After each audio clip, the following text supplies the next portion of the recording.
This is Good Morning San Diego. In a move aimed at balancing the interests of businesses and workers, earlier this week, Governor Newsom unveiled an agreement to reform the Private Attorneys General Act, also known as PAGA. So what is PAGA and how does it impact you? We are talking with employment attorney Annie Ellis all about that. Good morning, Annie. Good morning, Lauren. Likewise. So PAGA, okay, this has been in place for 20 years in the state of California, the only state to have this, by the way. Explain exactly what it is. So in 2004, they felt that the state didn't have enough resources to enforce all of the labor code rules because we have a lot. We have more than any other state.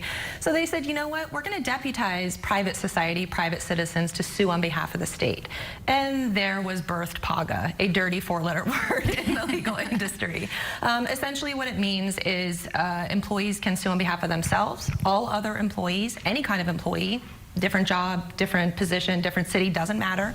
And they can recover $100 per pay period, per employee, per violation, which, as you can imagine, if there's a lot of laws that apply to every pay period, those rack up pretty quickly.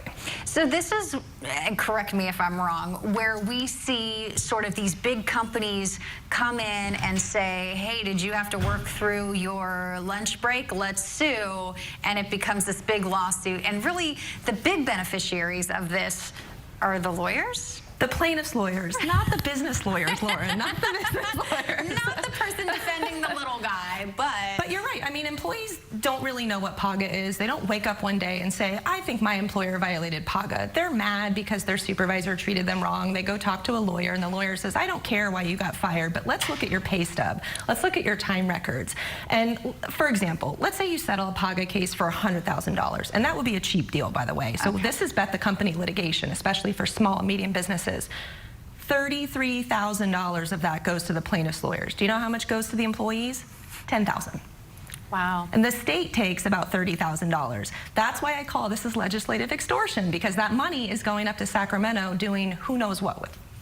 Okay, so what are we looking at now in this reform and how this could possibly be changed? Because it seems like California would like this deal and like it, PAGA to stay as is, right? Yeah. So how do you define California? Me as California? No, I'm good with PAGA. So a couple years ago, some business coalition groups and some well-funded PACs decided that enough was enough. I mean, businesses are pulling out of California. They're having to do bankruptcies and layoffs because of these settlements that really aren't benefiting the workers. So they put together a ballot initiative that it was essentially going to repeal PAGA and replace it with a much more better structure that actually benefited the workers.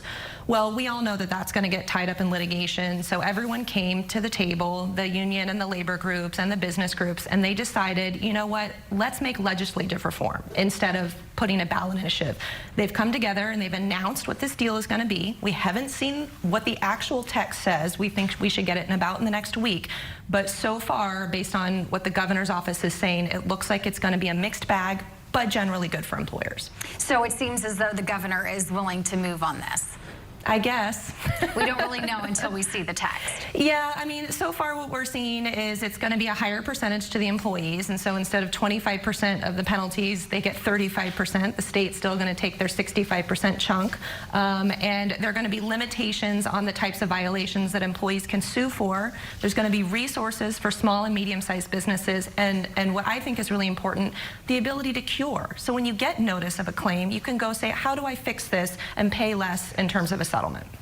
So it really would look more advantageous to small businesses in the state of California. So instead of driving so many out, they'd be more, I guess, willing to do business because they feel like they have a standing chance. I hope so, because right now when you get that notice 65 days before the lawsuit's filed, because that's what you do, you get a letter. It's a nice little certified letter.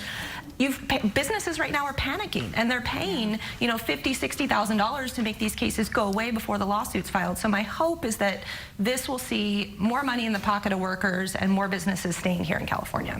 I understand your extortion word. Yes. Yes. Thank you. Okay. All right. Well, keep us updated on this because it does, I mean, it really does mean a lot for businesses. So, you know, people should know about it. In a week, we should know a lot more information. All right. Annie Ellis, thank you so Thanks, much Lauren. as always. Appreciate it.